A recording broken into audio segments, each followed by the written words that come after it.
Live from Howell Lanes in central New Jersey, this is the 9th annual Northeast Conference Women's Bowling Championship on NEC Front Row. 6 teams and 1 title on the line as we begin this 2-day event to crown a champion. Again, that's a situation where you have more numbers, you can go deeper and get everybody a good sample during the season so that when they get to the tournament, Ralph, you know, they've got some more experience in seasoning. Oh, that was a nice ball. Genova just dropped it right in the pocket. St. Francis needs a strike to tie and force a 5th game.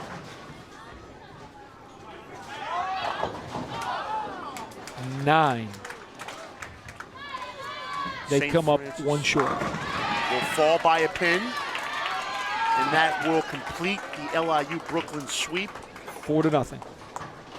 So now the Blackbirds will move on to the winners portion of the qualifying bracket.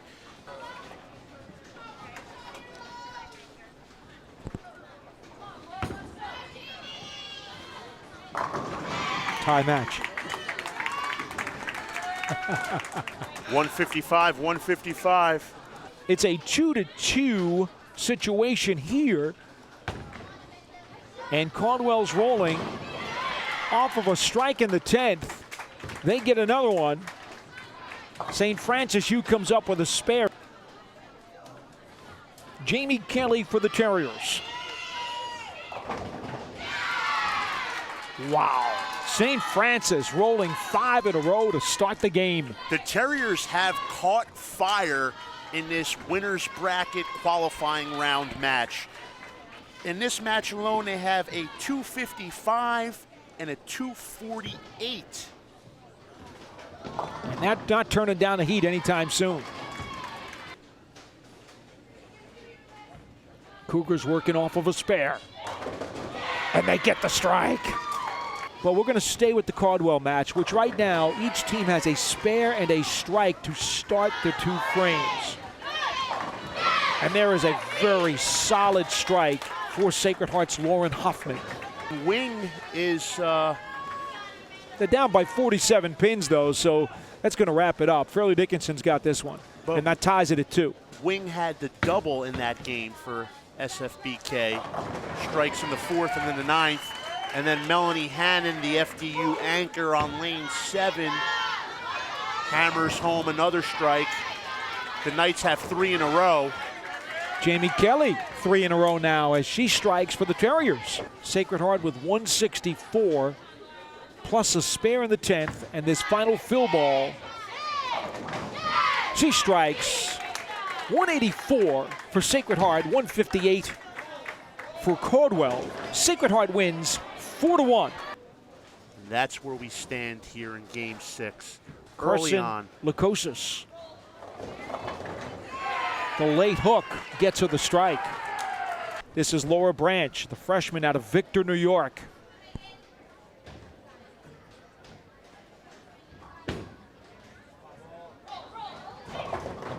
Knocks them all down.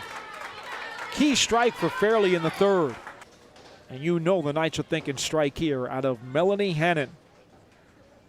Over 48% of her throws were strikes this season. And she gets another one. She got a little help on the carry. Fairleigh working off of 5 straight strikes. Here they are in the 8th, and they get another one.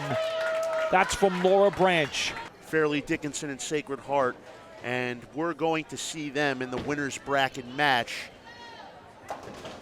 Jamie Kelly knocks down the final 2 pins of this match. Fairleigh wins Game 7, 247 to 172, and they have a 4-3 win over the St. Francis Terriers.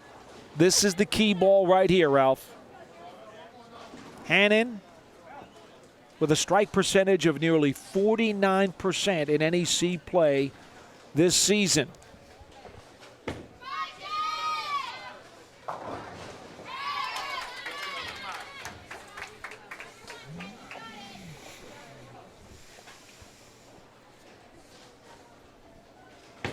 Hannon delivers. And she strikes. What a clutch shot for Hannon. Emma Catone for St. Francis. Nice ball. And a nice result. That time, the quality of the shot matched the quality of the result. The Cougars get the same. Melanie Hannon. And she strikes again. 3 in a row in the 10th. 2-12 for Fairleigh Dickinson. At the same time, the Sacred Heart fans are trying to rally their Pioneers as they get a big-time strike in the 8th, and now Fairleigh trying to hold on. They get a strike on lane number 9, and a big one from Lukosius. But the winner will have a much easier path to the title. Tori Bolton rolls the 7th consecutive Pioneers strike. So Bolton with the double in this game, striking in the 2nd and the 7th. And an open frame for Lukosius. The remaining crowd really getting into this match, and it should be that way with the number 1 and number 2 seeds. How can you not get excited for this one? If you're not, you don't have a pulse. Morgan Walsh with a strike for Fairleigh in the 2nd frame. Hannon again. Leaves a couple, but won't make any difference. 189 for Fairleigh, 211 for Sacred Heart. Well, that's going to drop her strike percentage down to like 95% today. And so Sacred Heart wins 2 games in a row. They have come back to tie Fairleigh Dickinson at 3. And this is the deciding game of the match. Fairleigh is down by 17 pins. But that open 7th frame by Sacred Heart gives the Knights an opportunity. Sarah Rhodes with the big strike for SHU. For the Pioneers, they're looking for 3 in a row as Lauren Hoffman delivers.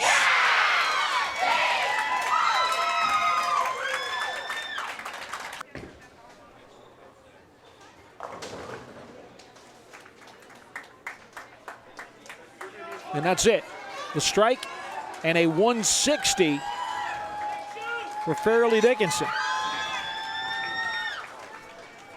194 to 160. Fairleigh Dickinson